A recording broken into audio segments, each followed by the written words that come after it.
Assalamualaikum, ako ka Desinis Masalilin, 20 ang edad, si Konsang Sirawan Turel Davao City. Yang taganak ko is Pure Kalagan and hadakwag yapon silan sa Sirawan.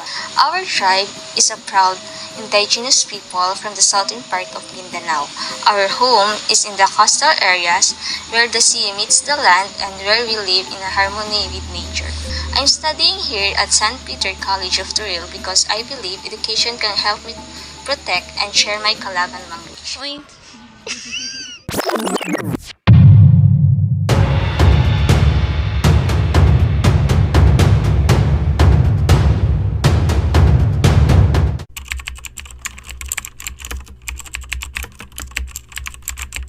Parang anak, need to talaga i-embrace ng Kanami dialect since yan yung nag-represent sa Kanami tribe.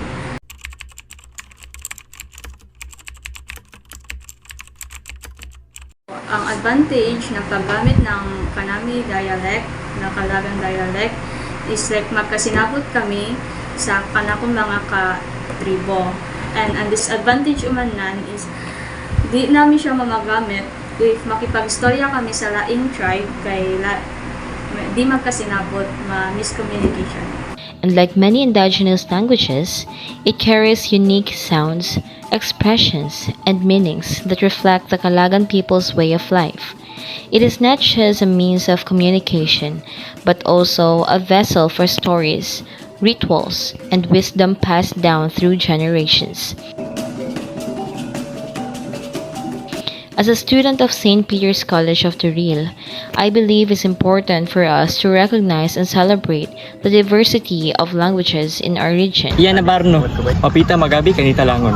Marayaw, kagiyahan, madudyo no masem, meweng. Marayaw!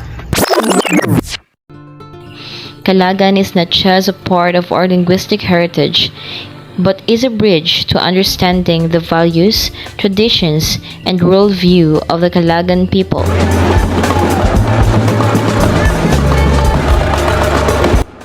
And it reminds us that language is an essential part of preserving culture.